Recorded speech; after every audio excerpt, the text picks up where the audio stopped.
والخمر قدرناه منازل حتى أداك الرجون القديم صدق الله العظيم وصدقه المولانا كريم رب اشرح لي صدري ويسر لي أمري واحلل عقدة من لساني يفقهوا قولي اللهم ثبتنا عند الموت لا إله إلا الله اللهم اجعلنا من الذين آمنوا وعملوا الصالحات وتواصوا بالحق وتواصوا بالصبر آمين یا رب العالمین۔ السلام علیکم ورحمۃ اللہ۔ کافی اصرار کے بعد میں نے سورہ یاسین کی 29ویں آیت کی تلاوت کا شرف حاصل کیا اور والخمر قدرناه منازل حتى أداك الرجون القديم، اللہ رب العزت نے چاند کے درجات کو مقرر فرمایا ہے اور وہ وہی اپنے مقام پر واپس فائز ہو جاتا ہے۔ تو جیسے کہ ہم دیکھتے ہیں ابتدا میں قرآن میں یہ ذکر آ رہا ہے، جیسے کہ ہم ابتدائی چاند دیکھتے ہیں جو بالکل باریک ہوتا ہے اور وہ پھر اپنی اختتام پہ اللہ رب العزت اس کو واپس قائم کر دیتے ہیں۔ اس سے پہلے کہ میں، کیونکہ جب بیان شروع ہوتا ہے اس میں بڑا ڈسٹرب ہو جاتا ہے، نہیں گفتگو اور جو بھی ہوتی ہے اس سے بڑا ڈسٹرب ہو جاتا ہے۔ جب قرآن کی آیت پڑھی جاتی ہے تو آپ توجہ فرمانا چاہیے، نہ کہ کوئی دوسری اشیاءوں پہ۔ تو عرض یہ کر رہا تھا اللہم صلی علی محمد وعلی آل محمد وبارک وسلم، کہ جب بھی قرآن کی تلاوت ہو اور ذکر ہو توجہ فرمانا پڑتا ہے۔ تو عرض یہ کر رہا تھا کہ اللہ رب العزت نے چاند کو الحادہ درجات میں مقرر فرمایا ہے اور یہ اپنی اسی واپس ابتدائی کیفیت پہ نافذ ہو جاتا ہے، جیسے باریک شروع ہوتا ہے اختتام پہ باریک ختم ہو جاتا ہے۔ ایک میں نے 1979 یہ صحیح مسلم کی حدیث کو کوٹ کیا ہے۔ یہ بختری تابعی ہیں اور فرماتے ہیں کہ عمرے کے لیے روانہ تھے اور سارے چاند کو دیکھے تو اس میں اختلاف پیدا ہوا کہ یہ چاند تھوڑا سا بڑا ہے چھوٹا ہے۔ تو پھر عبداللہ ابن عمر رضی اللہ تعالیٰ عنہ کے پاس جب وہ یہ معاملہ کو لے گئے تو آپ نے فرمایا کہ اللہ کے رسول صلی اللہ علیہ وسلم نے فرمایا کہ چاند کو بعض مرتبے اللہ رب العزت ابتدائی دن بھی بڑا بتاتا ہے۔ تو ہمارا جو اختلاف رہتا ہے دنیاوی گفتگو کا کہ بھئی وہ چاند تو بڑا نظر آیا ہے دوسری کا لگ رہا ہے، تو یہ اختلاف اس حدیث سے ثابت ہے۔ اب رہی بات چاند دیکھنے کی جو اسلام میں تاکید فرمائی گئی ہے اس پہ ہم توجہ دیتے ہیں۔ یہ بھی صحیح مسلم سے حدیث مبارک ہے 2528۔ یہ بھی ایک وقت کے تابعی قریب جو ہے وہ ملک شام کے لیے روانہ ہو گئے اور وہ پہنچتے پہنچتے رمضان کی ابتدا میں وہاں پہ پہنچے مدینے سے، کیونکہ مدینے سے 1000 کلومیٹر کا سفر شام کا ہے۔ ان دنوں میں سواریوں کا اہتمام نہیں تھا تو وہاں پہ پہنچے۔ پہنچنے کے بعد جمعرات کا دن اور جمعے کی شب لگتی ہے، آپ نے اور اس وقت حضرت معاویہ ابی سفیان رضی اللہ تعالی عنہ کا دور مملکت ہے، اور وہاں پہ یہ تابعی پہنچتے ہیں تو وہ چاند خود دیکھتے ہیں، حضرت معاویہ رضی اللہ تعالیٰ عنہ کے ساتھ وہ چاند دیکھتے ہیں اجتماعی طور پہ، اور وہاں پہ اعلان ہوتا ہے کہ وہ جمعے کی شب سے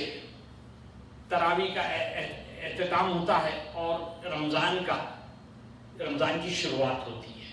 جمعے کی شب، جمعرات کا دن، جمعے کی شب۔ جب آپ اپنے کاروبار سے فارغ ہو کر مدینے کو واپس آتے ہیں تو وہاں پہ حضرت عبداللہ ابن عباس رضی اللہ تعالیٰ عنہ وہاں پہ موجود ہوتے ہیں، تو آپ اس تابعی سے پوچھتے ہیں کہ کیا تم نے چاند وہاں پہ یقیناً جمعے کے دن دیکھا ہے، جمعے کی شب میں دیکھا ہے؟ تو وہ تابعی فرماتے ہیں کہ ہاں بے شک ہم نے چاند کو جمعے کی شب دیکھا ہے۔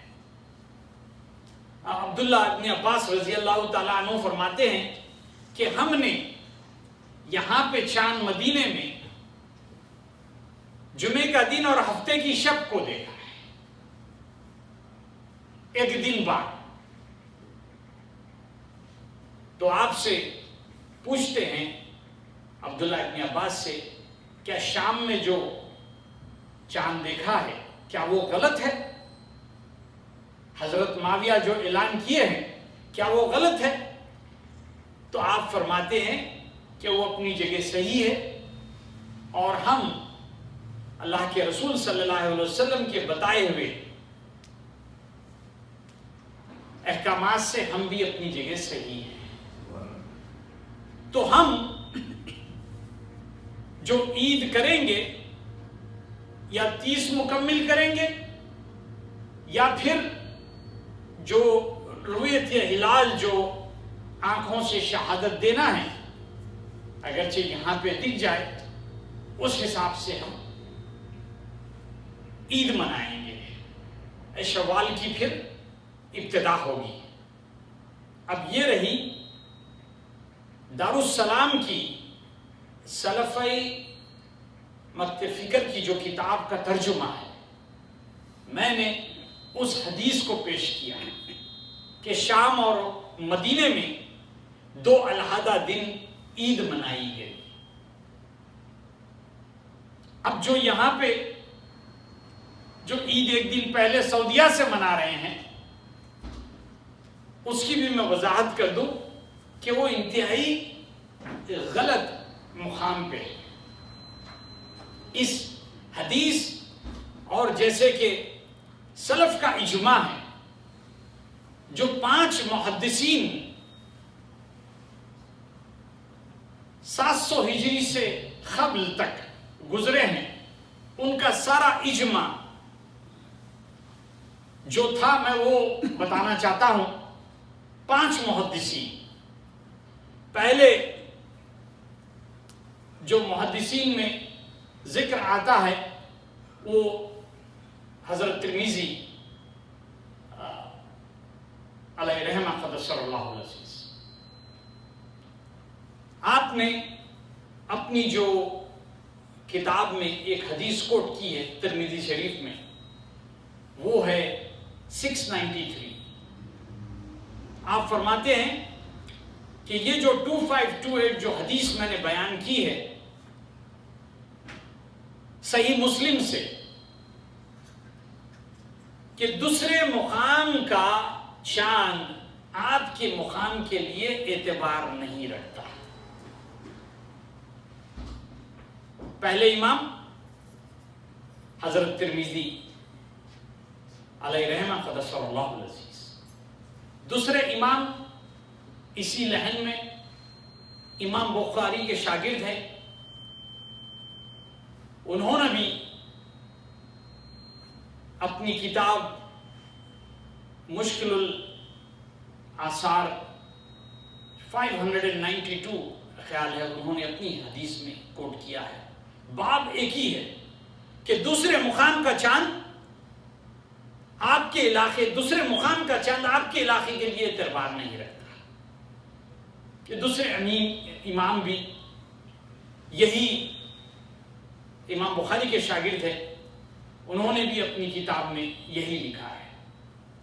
اور تیسرے امام طحاوی، ان کی بھی اپنی کتاب ہے التذکار، انہوں نے بھی اس میں 412 اپنی حدیث یہ کوٹ کیا ہے. باب ایک ہی بانا ہے کہ دوسرے مقام کا چاند آپ کے مقام کے لیے اعتبار نہیں رکھتا. چوتھے امام بھی اسی لحن میں ہیں، امام ابن عبد البر علیہ رحمہ قدس اللہ العزیز. یہ تقریباً 500 ہجری تک جو اجماع اور جو سلف کا منہج فالو کرتے تھے، وہ اتنے معتبر امام اس وقت کے، وہ فرماتے ہیں اندلس جو ایک فرانس کا شہر ہے،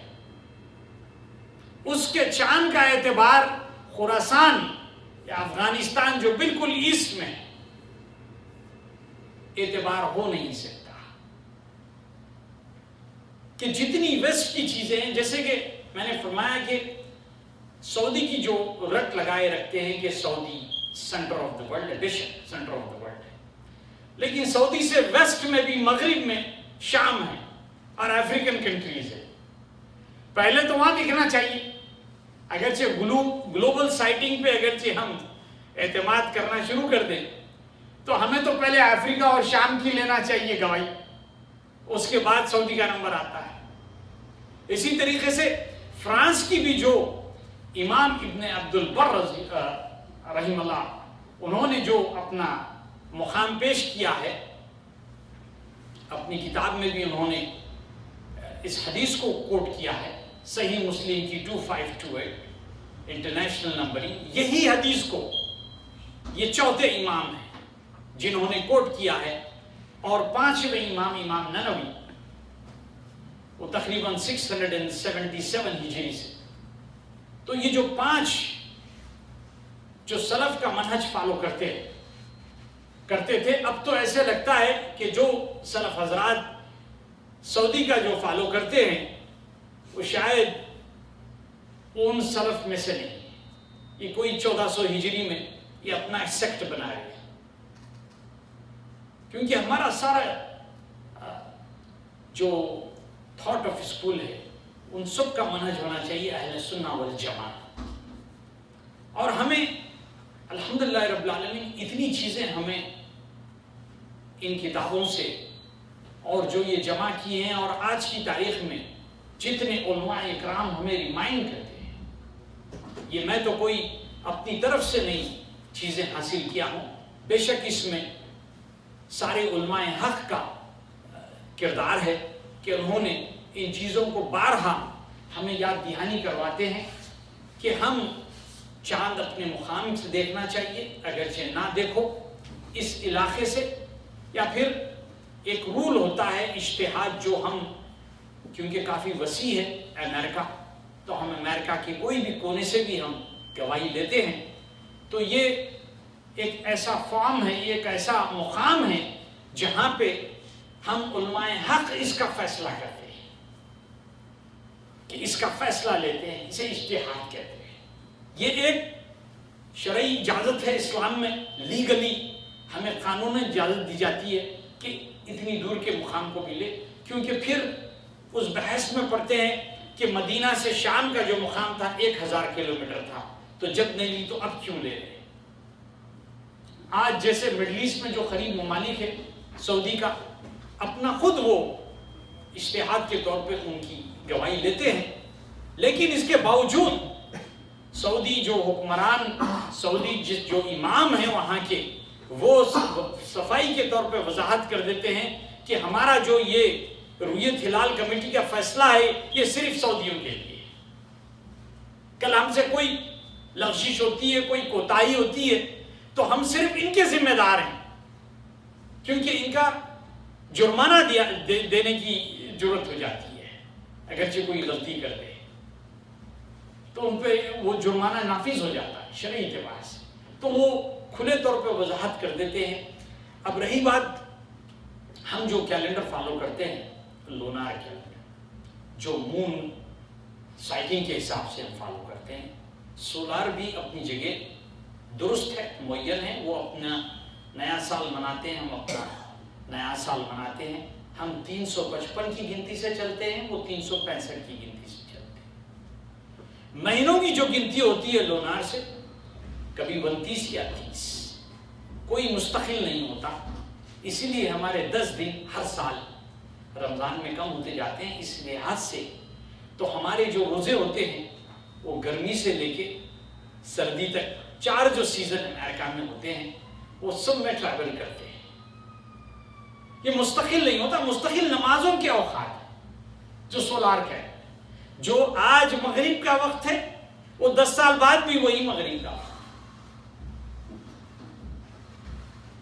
تو جو ہم کیلنڈر فالو کرتے ہیں، اس کیلنڈر کو جیسے میں نے چند تنظیموں کو دیکھا ہوں، وہ زیادہ تر ان کی جو ہے پیامات کے لیے بہتر ان کی تنظیمیں ہیں، وہ 10 سال کا اپنا کیلنڈر بنائے ہوئے ہیں، مکس کر رہے ہیں، سولار سے لونار کو مکس کر رہے ہیں۔ تو یہ قطعی اجازت نہیں ہے کہ ہم یہ اگلے مہینے کی جو عربی مہینے کی آج ہم نہیں بتا سکتے ہیں کہ کیا مہینہ ہوگا، کس دن شروع ہوگا۔ جو ہم چاند کو دیکھنا ہے ضروری، اگرچہ نہ دیکھو تو ہمیں 30 دن مستقل ہو جاتے ہیں۔ میں سمجھتا ہوں کہ اجماع جس طرح سے تقریباً 700 ہجری تک ان احادیث کو، احادیث صحیح مسلم کی 2528 کو، اور یہ 5 امام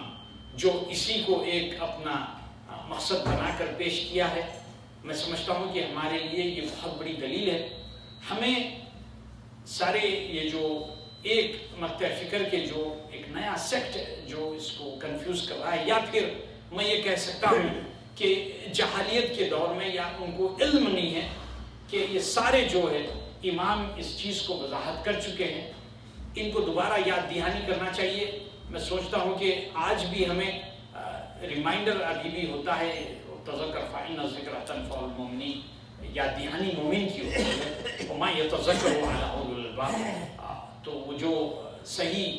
مومن ہے اس کو نصیحت کو پکڑ لیتا ہے۔ تو انشاءاللہ تعالی ہم یہ ریمائنڈ کرتے رہیں گے، یا پھر